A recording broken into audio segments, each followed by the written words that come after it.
tanggungan orang tua. Sekarang kita lepas. Iya. Yang keempat, Makasih karena ya. kita belum bisa bayar sendiri. Sekarang ini agama masih terpegang? Masih terpegang agama di kita masih terpegang sama 3 rukun Islam ini. Nah, yang ketiga itu puasa. Sekarang kita lihat ada beberapa orang yang boleh tidak puasa kan? Dan diperbolehkan tidak puasa. Orang yang masih kecil, masih belum mampu, belum kuat dia puasa seharian tuh. Terus orang tua, bukan cuma orang anak kecil yang belum mampu, bahkan orang tua juga udah ada yang udah nggak mampu buat puasa karena dia mungkin sakit-sakitan. Sekarang mungkin kita di salah satu kondisi dari itu, kita lepas puasanya. Nah, sekarang tinggal rukun Islam yang pertama sama kedua. Nah sekarang apabila kita lepas, apabila rukun Islam yang kedua ini apa? Sholat. Apabila sholat ini kita lepas, apakah terpegang?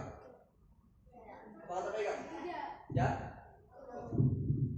Apapun alasan seorang muslim wajib sholat. Orang sakit dia nggak bisa berdiri, sholatnya duduk. Dia nggak bisa duduk, sholatnya baring. Dia nggak bisa baring, sholat. Pakai isya. Ya, orang yang sholat berarti dia minta disolatin. Orang yang nggak bisa sholat, yang nggak mau sholat berarti dia minta minta disolatin. Itu pentingnya sholat. As-sholat ibaduddin. Senakal apapun, anak waktu di pondok dulu pernah dapat nasihat gini dari guru, dari kiai juga. Berdiri. Alamagola tuh antum. Sambil senakal apapun antum. Udah bilang kalau guys. Sholat yang penting. Karena itu penting kak. Mau senakal apapun alamagola tuh alamamujrimu. Dia sakit apa dulu? Alamamujrimu nah antum. Sampai saya share. Senakal apapun antum, mau Kalau enggak pakai bahasa hati. apapun antum, mau pakai bahasa hati. apa ya? Yang nakal paling nakal. Yang penting niatnya itu bener-bener Yang paling nakal. Nah, antum mungkin masih nakal-nakal anak kecil, ntar antum bakal lebih dewasa, bakal lebih kenal sama yang namanya dunia yang sesungguhnya. Mau senakal apapun antum, sholat. Kita sholat itu bukan sholat terpaksa itu lebih baik daripada nggak sholat sama sekali. Karena dengan kita sholat dengan terpaksa, kita udah memaksa untuk kita nggak dengerin bisikan-bisikan dari setan. Kita udah ngelakuin yang setan nggak suka. Nah, itu yang paling penting dari sholat. Mau senakal apapun, kita harus sholat. Walaupun terpaksa, jangan mikirnya untuk apa sholat? Orang terpaksa. Buat apa sholat kalau terpaksa? Yang kita cari itu bukan pahalanya. Kita hidup di dunia. Innal insa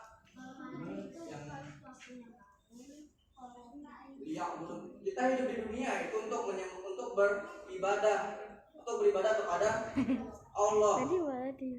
Ibadah kita itu bukan semata-mata untuk cuma nyari pahala. Kita beribadah untuk mencari berkah. Antum pernah dengar seorang Nasrani, seorang perempuan Nasrani yang dia kehidupannya dia kayak gitulah, kotor segala macam. Tapi dia bisa masuk surga karena memberi makan seekor anjing. Ada yang pernah dengar ceritanya?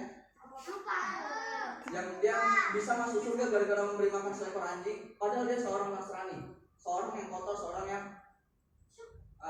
seperti itu.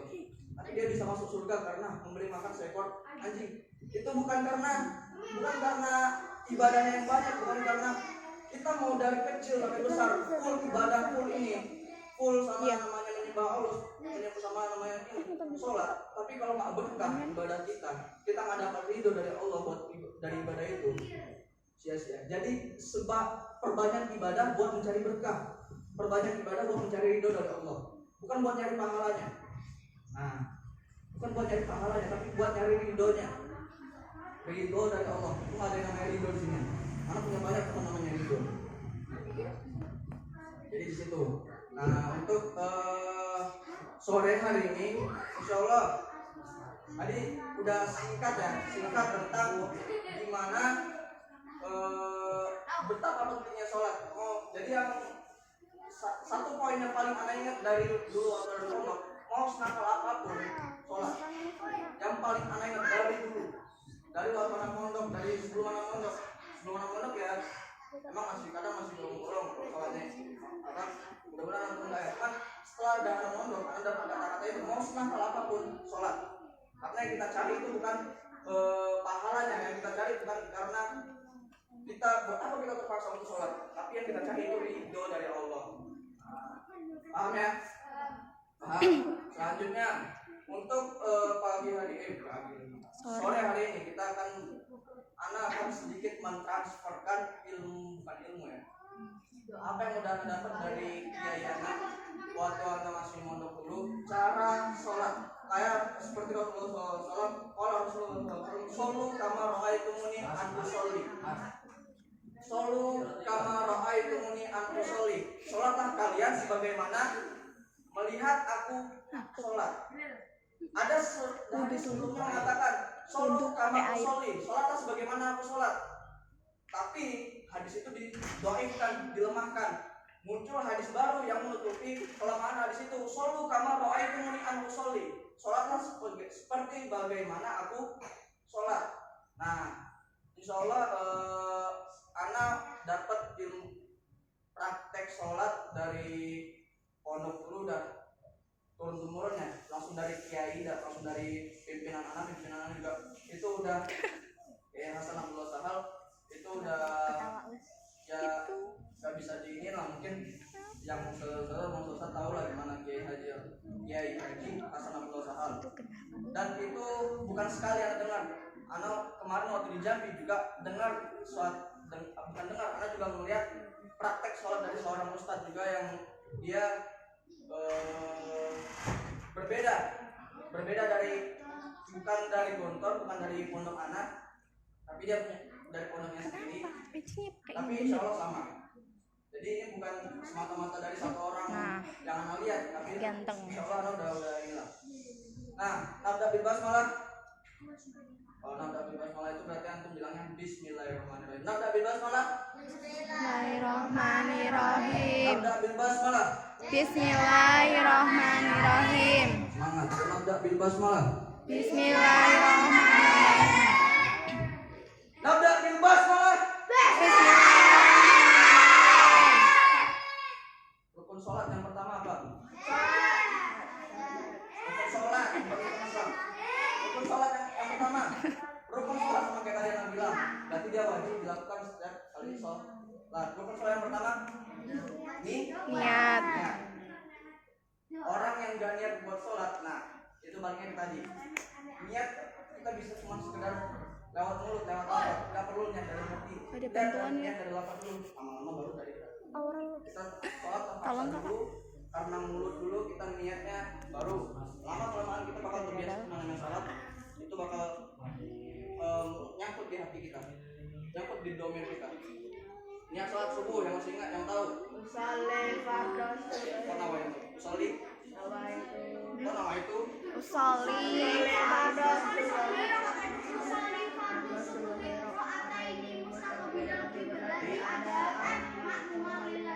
Ada makmum ta'ala. Natanya antum pernah berjamaah nggak sholat subuh? Insya Allah. Nah, kalau makmuman itu buat orang-orang yang berjamaah dan posisinya sebagai makmum. Nah, kalau dia sebagai imam berarti imaman lillahi ta'ala. Nah, kalau dia sholat sendiri, nggak usah pakai makmuman, nggak usah pakai imaman lillahi ta'ala, langsung ada lillahi ta'ala. Zuhur. Usalli fardhu zuhri Arba'un rakaat. mustaqbilal qiblati adaan lillahi ta'ala. Nah, dan sholat asar. Usalli fardhu asri arba'a raka'atin mustaqbilal qiblati adaan lillahi ta'ala. Sholat maghrib. Sholat maghrib. Usalli fardhu maghrib salasa raka'atin mustaqbilal qiblati adaan lillahi ta'ala. Sholat isya. Salatul isya'i arba'a raka'atin mustaqbilal qiblati adaan lillahi ta'ala. Udah niat. Rukun salat yang kedua, Takbir. takbiratul ihram. Takbiratul ihram. Nah, kebiasaan, bukan kebiasaan sih ya. Yang anak pelajarin dari setiap kali anak praktek sholat waktu di pondok dulu. Kita manusia itu punya 77 sendi. 77 sendi dalam diri manusia. Dan kullu ma dhafun itu ya tawajjahu ila kiblah. Setiap dari sendi kita ketika sholat itu menghadap ke kiblat. Kiblat di mana? Kiblat di sana. Bahkan kaki, jangan yang sering anda lihat itu kaki banyak yang buka gini, banyak yang gini sampai melebar gini, ada yang sampai nutup gini. Ini mau PBB apa gimana? Nah, untuk kaki itu secukupnya mengikuti ukuran bahu kita semana itu nyukupi. Itu dari itu ujung dari ini kita, dari kaki kita. Dan ininya lurus menghadap ke kiblat. Ya tawajjahu ila kiblah. Jangan ada yang sholatnya seperti ini. Kurang sempurna. Bukan enggak sah, kurang sempurna. Kan tadi ada dalam hadisnya shollu kama ra'aitumuni an usolli. Jadi kita menyempurnakan sholat kita. Sholat kita yang sempurna itu semuanya menghadap ke kiblat. Takbiratul ihram, ibadah kita udah tegak, udah lurus, udah siap untuk sholat. Niat misalnya usolli fardhu subhi rakaatain berarti adaan lillahi ta'ala. Allah, bentuk takbir itu ada bermacam-macam. Kayak tadi dalam hadis kamar orang itu mengamsoli Rasulullah melakukan banyak macam, bukan cuma Allahu Akbar, bukan cuma gini. Makanya itu ada sholat orang yang seperti ini takbir sejajar dengan telinga, jari rapat, jari nggak terlalu rapat, agak renggang sedikit. Yang ininya jempol itu melebar, jangan rapat gini. Ada yang dia seperti ini, ada yang dia seperti ini, ada yang seperti ini, ada yang seperti ini. Nah, bermacam-macam. Cara Rasulullah SAW itu bermacam-macam. Nah, itu gimana enaknya kita. Yang penting itu kesempurnaan dan gimana caranya kita menikmati secara sholat itu. Kalau yang sering anak ingin, paling gini, insya Allah di depan sini. Ada yang orang seperti ini. Ada yang sejajar dengan telinga, ada yang di atas bahu, ada yang sejajar bahu, ada yang agak kecil dari bawah. Gimana enaknya? Nah, Allahu Akbar. Ada yang sholat kayak gini? Boleh apa enggak? Standarnya orang muslim sholat itu seperti ini. Nah, kalau orang seperti ini gimana? Ada? Ini dulu dipakai oleh orang-orang muslim ketika masa peperangan. Kenapa? Apa tujuannya orang sholat seperti ini? Karena mereka menyimpan pedang di sini ketika masa peperangan. Begitu lawan masuk, begitu lawan menyerang mereka langsung batalin sholatnya, nyerang, ngeluarin pedangnya. Nah, itu sholat orang zaman dulu ada seperti ini. Yang standarnya kita sekarang masih pernah apa enggak? Enggak kan? Nah, kita standarnya Allahu Akbar. Posisi di mana, Ustaz? Tangan itu ada yang posisinya di dada, ada yang posisinya di perut, ada yang posisinya di ulu hati.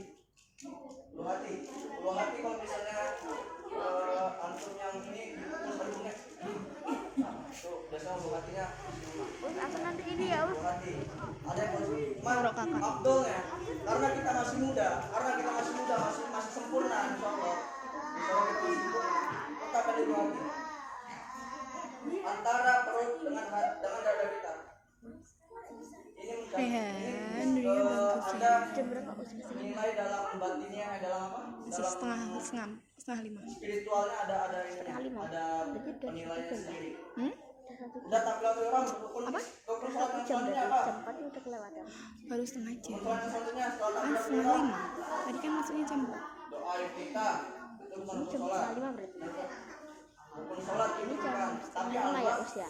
Al-Fatihah wajib buat kita membaca Al-Fatihah. Nah terus Ustaz, gimana kalau orang yang baru datang sholat tiba-tiba orang udah ruku, takbir, niat apa berdiri, Kakaknya niat bener, takbir, lihat Allahu depan. Akbar, Bismillahirrahmanirrahim, ikut ini ruku.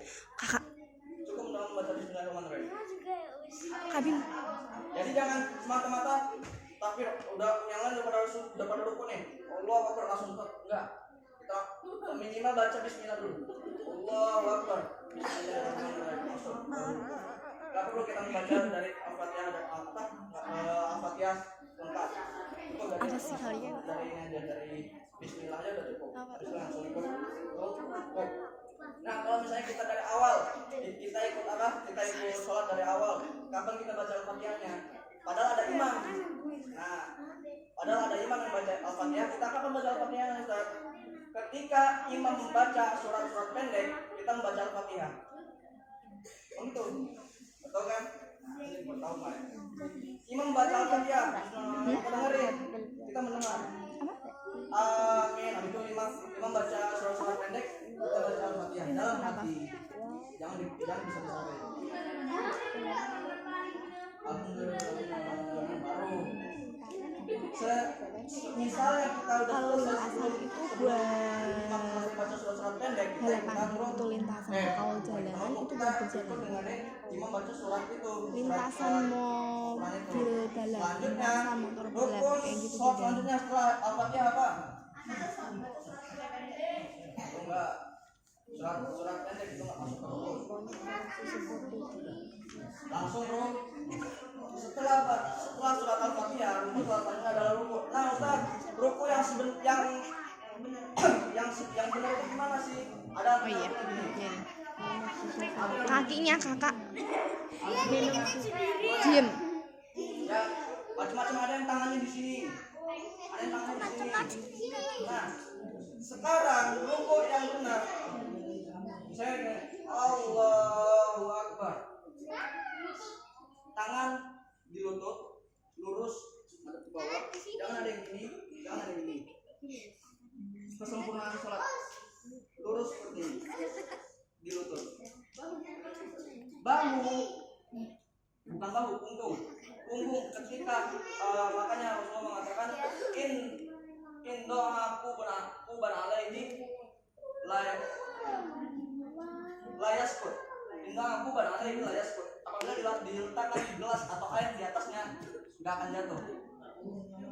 Lurusnya gimana, Ustaz? Kalau gini kan masih belum, kita nunduk agak kita dorong sedikit. Ini kalau misalnya ini kita masih dalam posisi seperti ini, kita dorong sedikit ini kita, belakang kita itu masuk jadi siku-siku, bentuk badan kita jadi siku-siku. Allahu Akbar. Nah, kita dorong. Dan kita buat nahan itu kaki depan. Emang berat pertama kali betul, tertarik di sini, Mang. Tertarik di sini. Iya sakit. Iya. Allahu Akbar. Nah, didorong badan ini ke kebiasaan. Iya, nanti jadi kebiasaan. Jadi kalau dipaksa-paksa nanti akan jadi kebiasaan. paham ya? Rukun udah itu secara. Nah, jangan ada yang Gimana? jangan ada yang selalu Beli dulu kan? fokus ke tempat sujud kita. Habis itu apa? Ini apa? Nah, bacaan ruku gimana? Kan tahu. Dia bisa mesti mau sampai mau tidur. Kalau tidur malam Ya, di sini wa bihamdi 3 kali. Sami Allah Atar. liman Atar.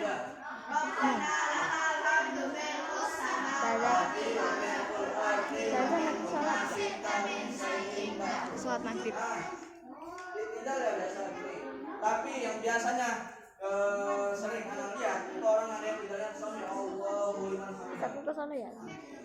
Terus aku ke sana. Nah, Iya. ini kurang sempurna. Cukup 1 kali melambai tidak bisa ubah. Belakang boleh. Sami Allahu liman hamidah. Tuh, boleh langsung belakang ini. Tapi jangan gini. Ada orang, kadang ada tuh melihat orang yang habis tidaknya dia gini lagi, sami Allahu liman hamidah. Ada yang gini lagi, ada.